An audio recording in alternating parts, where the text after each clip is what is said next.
one, you've got another clean sweep here, but with a pretty tight margin there from Instagram. So 60% are taking Oregon State, with 40% taking Florida. Florida is one of those teams that started the season pretty hot. They had that tight game with Utah that they ended up coming out on top, and Utah was a top-ranked team coming into the season. A big thing that's going to be working against them in this one is that their quarterback, Anthony Richardson, top talent in all of college football, is declared for the draft and won't be playing with the team. On top of that, they've actually also lost their backup quarterback. He was dismissed from the team a short time ago for some you can look up why he was dismissed if you'd like. I won't repeat it here. Activities. Yeah, nothing to make light of, but yeah, definitely not something you see every day in college football. So yeah, it'll be interesting to see who they roll out there at quarterback. Definitely not going to be anyone who's had significant snaps this season. And then on top of that, you've got Oregon State, who's humming. I mean, they've played at a high level all season long. Yeah, this one is a game where I think picking Florida would be very, very disrespectful to an Oregon State team that's had a really solid year and seems to be building. But this Florida team, there's a lot of talent on that roster, and there is always going to be a lot of talent on a Florida Gators roster. But without their top two quarterbacks, it's just going to be really tough, I think, for them to get this win. And then, side note, you made me think of that with those two quarterbacks out. I know you've been looking at the transfer portal for these quarterbacks. Florida's got to look like a pretty promising spot now with the top two guys out of the way at Florida. Yeah, definitely. And they've been linked to a handful of folks as well. I'm not sure what they have coming in the way of recruiting classes, but yeah, I know that Sam Hartman's been one of the names that's been consistently tagged to Florida, especially now with Anthony Richardson heading off to the NFL. I think you'll start to see more of that churn and those headlines tracking. The last couple notes on Oregon State. Like I mentioned before, they're not a historically great team, so having the opportunity here to get to a 10-win season would be huge for them. And then it's always fun for me seeing some of the other Power 5 conferences star running backs get a chance to go up against a front seven from an SEC team. Damian Martinez over there at Oregon State's had a great early career. He's still got a long way to go there at Oregon State, but it'll be fun to watch how he can stack up against the big dogs, I guess you could say. Yeah, that Florida defense. I watched the Florida State game, and nobody really wanted to play a ton of defense that game, but there is some absolute freaks up front for that Florida defense front seven. They have some dudes that are very quick and will pop off the screen when you're sitting there watching. Yeah, they always seem to, and it survived multiple coaching staffs too. It must just be something in the water down there in Florida, but the recruits that they get from the state of Florida, yeah, they get some genetic freaks out there. Looking at the next bowl game, you've got the Gasparilla Bowl. You got Wake Forest taking on Missouri. This is an interesting one, right? We've talked a lot about a group of 5 matchups, some really good ones, but nothing like the Power 5 groups. And you've got Jared and I actually disagree on this one, so we'll get a chance to go head to head and tell you why I chose Wake. But I'll let Jared start and say why Missouri. Why Missouri? I was really going back and forth here. And I think both teams, Wake had the better year, I think, as far as just overall how it looked, but they were also playing in the ACC, whereas the Missouri was playing in the SEC this year. Yeah, the SEC East, though. That I'll give you that. They had to play some good teams this year as well. But I also I knew you were gonna go with Wake, just knowing you personally. So I wanted to spread it out here. But this Mizzou team does some good things. They spread the ball around offensively and can move it a little bit. They are 370 yards of total offense average. So they definitely can move it. It's just a matter of if they can stop it. but Wake's defense is also porous, giving up over 400 yards a game. So, Yeah, and Missouri is always interesting to watch, especially now that they're in the SEC. They kind of have that Big 12 feel about them. They like to throw the ball around. They don't necessarily play a ton of defense, but then they're embedded there in the SEC, playing against some of those big physical teams. So it's always fun to kind of see them. This year they kind of broke out a little bit. They finished the season really strong with a couple of big wins. Big point working against them. Their leading receiver in terms of yardage, Dominic Lovett, actually entered the transfer portal. They do spread the ball around. Their quarterback there, Brady Cook, he can run as well. He's going to be somebody who's going to have to look to move the ball through the air and on the ground himself, because this Wake Forest defense is a pretty solid one. Another point working in favor of Wake is that it looks like Sam Hartman's going to be able to play in this game. A lot of talk about transfer portal, NFL draft, things like that. But all signs are pointing to he's going to play for Wake. He's started practicing with the team in prep.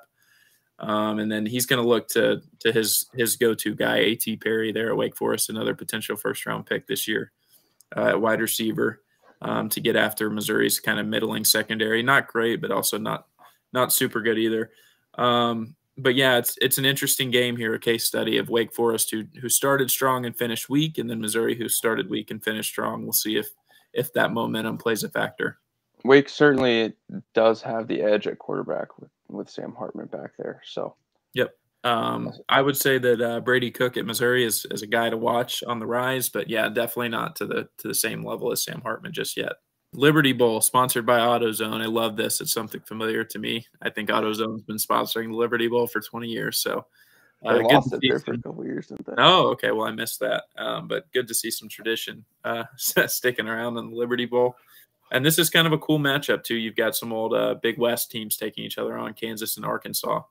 An old rivalry that they haven't gotten a chance to play in a while. But this should be kind of a fun one. You do have the Instagram fans, as well as Jared and I, are all taking Arkansas, but a really big season for Kansas this year. Yeah, I mean, I think getting back to a bowl game for Kansas that's a win. I know 6-6 like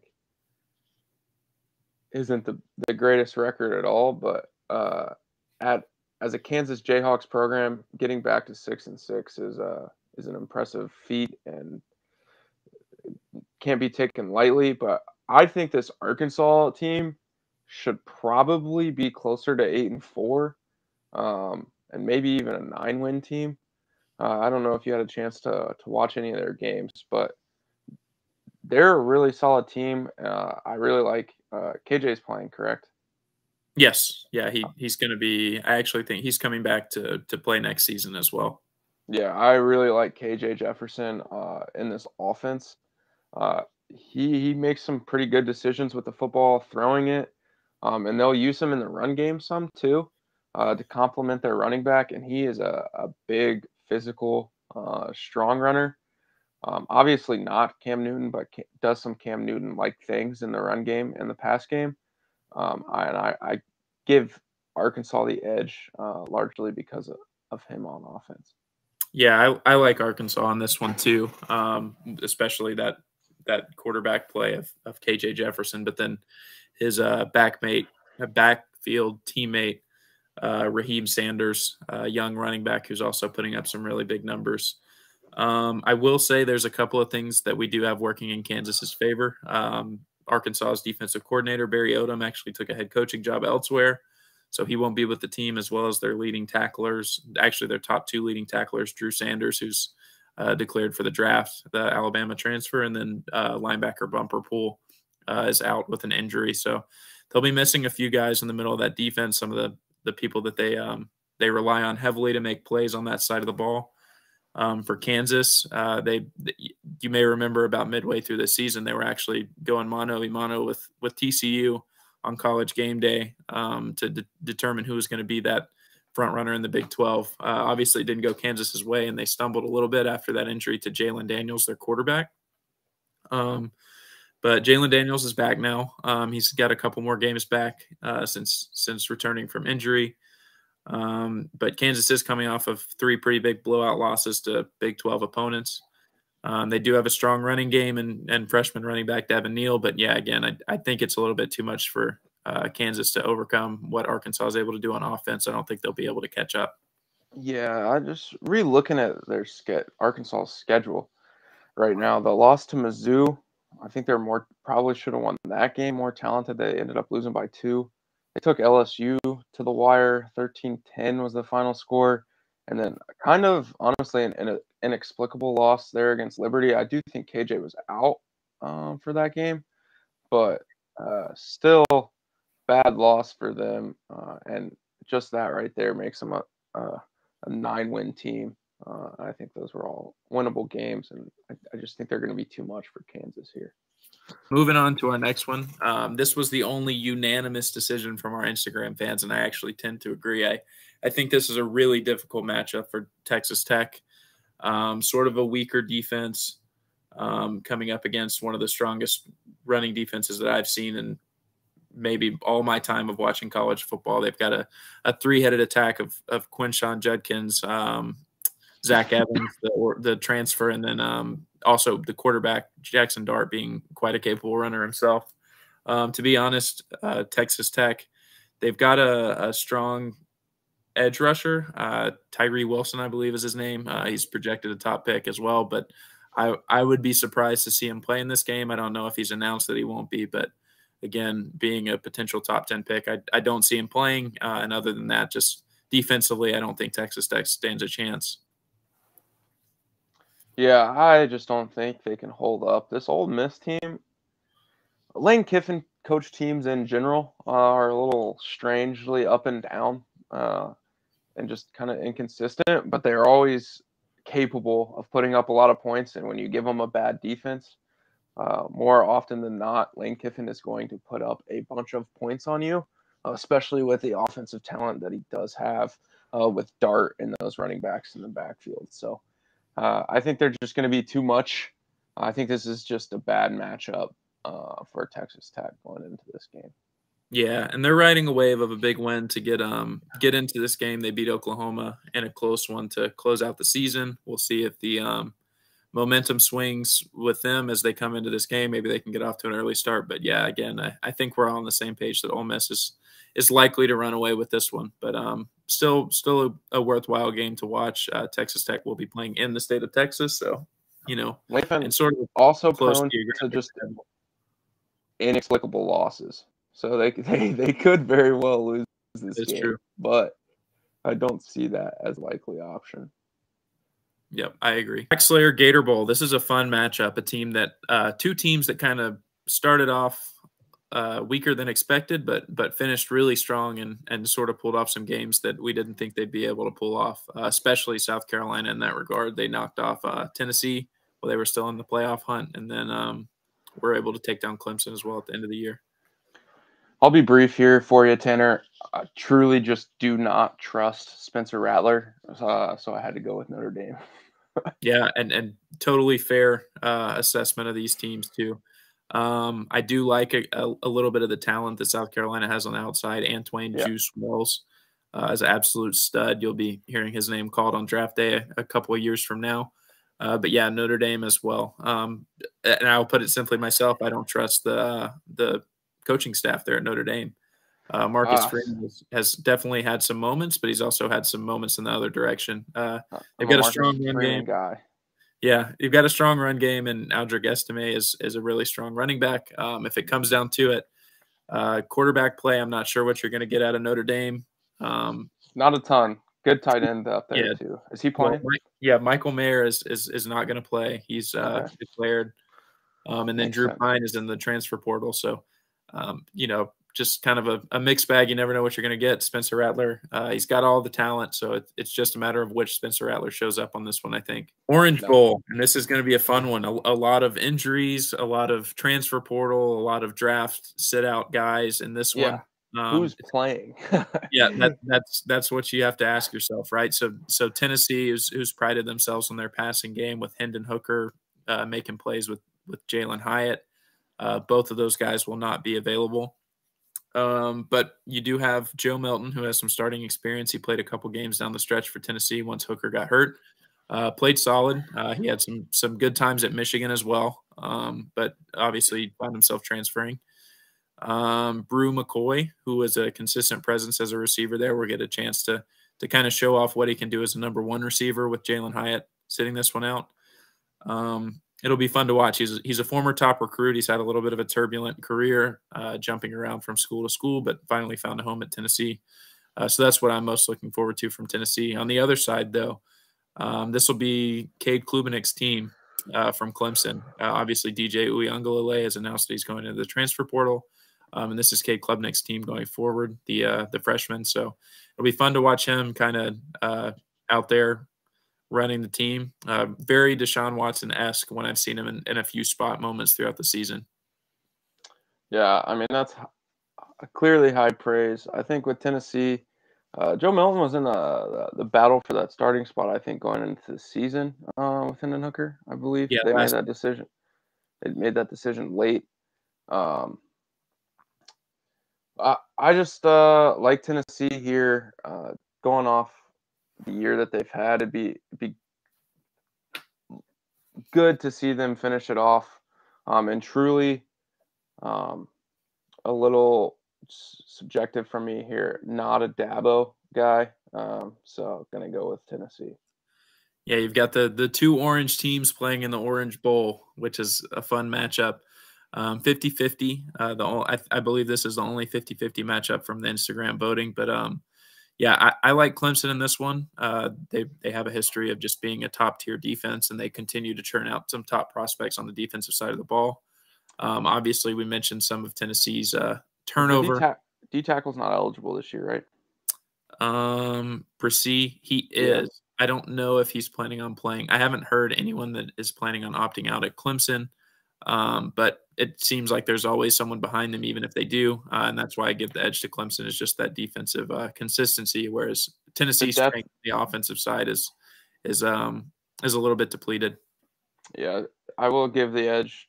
Clemson is going to have more depth going into a game like this, just having built that recruiting base for a little bit longer period of time with Dabo there, rather than this Tennessee team kind of flash in the pan from the transfer portal. I think Heupel can keep it up. Some of these guys have been at Tennessee for a while.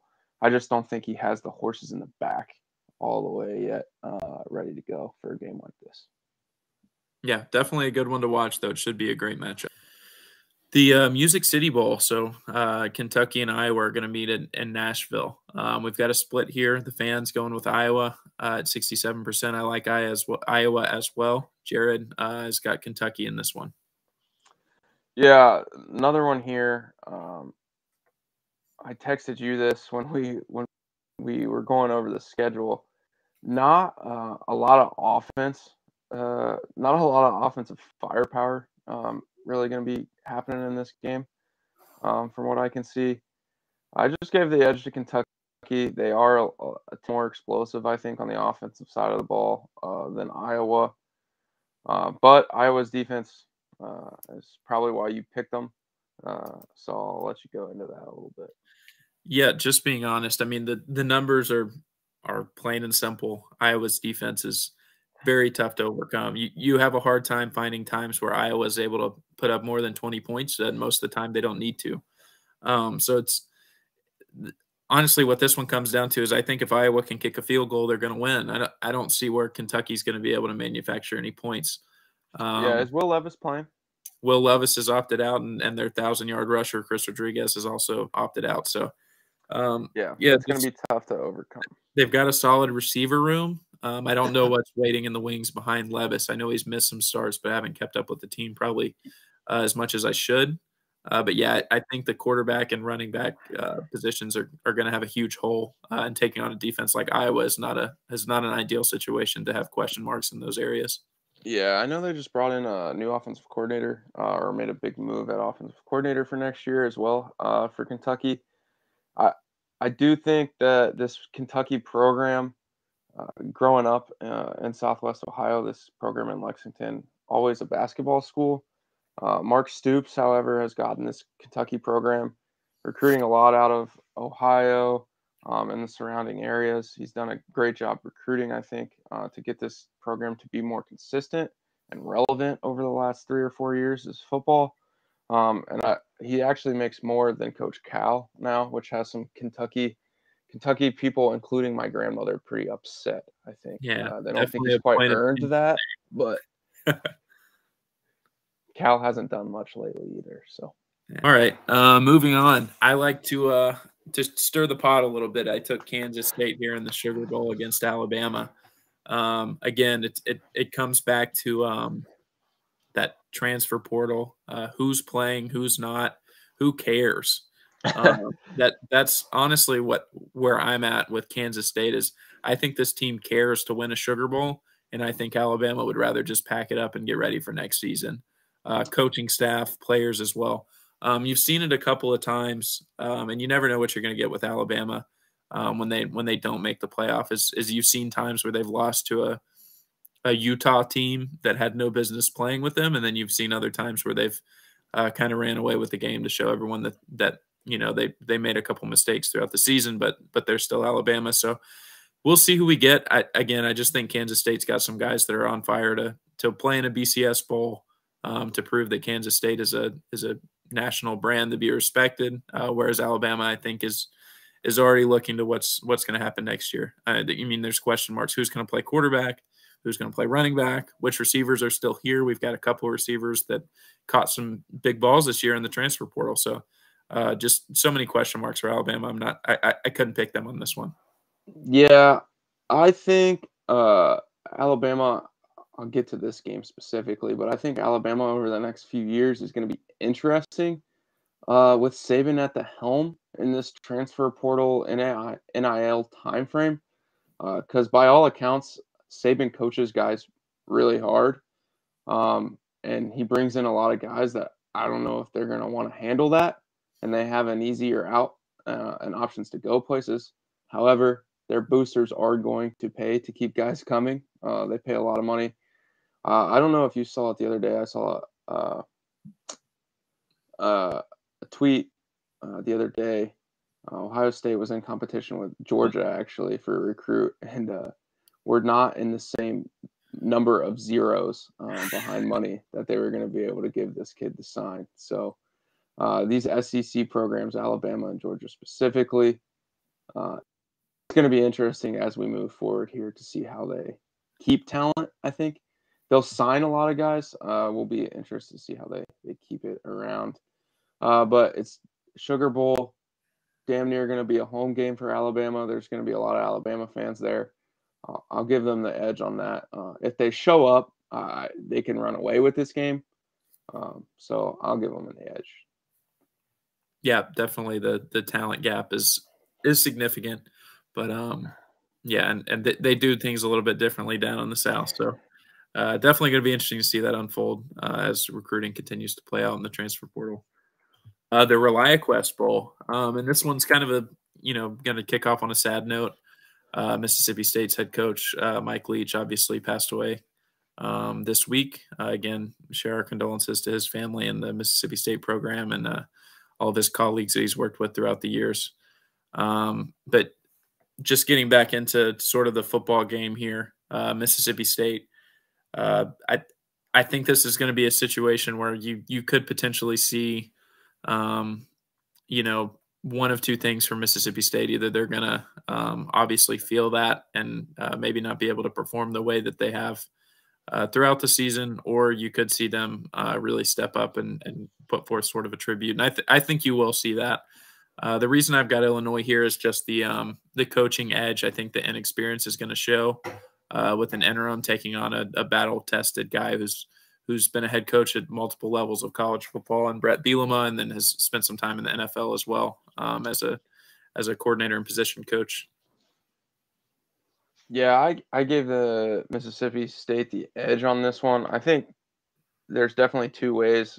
If they channel the emotion correctly, I think they can come out and play a really inspired game and play really well and be too much offensively for Illinois. Just talent and athlete-wise on the edges and their quarterback play specifically. But yeah, this should be a good game. Hopefully, that Illinois coaching staff has quite a few guys from Air Force on it right now, so it'll be interesting to see how that goes. Cool. Yeah, and I think America's behind Mississippi State in this one too. So we're all on the same page here and trying to memorialize Coach Leach as best as they can. So we get to our second Cheez-It sponsored bowl game here. You've got the LSU God, they're Tigers. throwing around cash. Yeah, Cheez-It is all over it. And then you've got Purdue. I'm just to share as some things have developed. I almost wish at this point that you could bump teams out of bowl games depending on some of these headlines that you hear.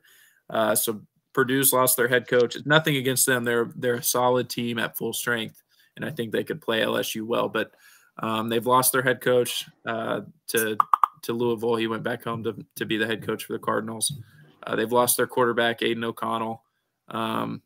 So, I mean, just looking at this team and a couple of the key positions, there's a few others as well, either entering the transfer portal or injury or whatever.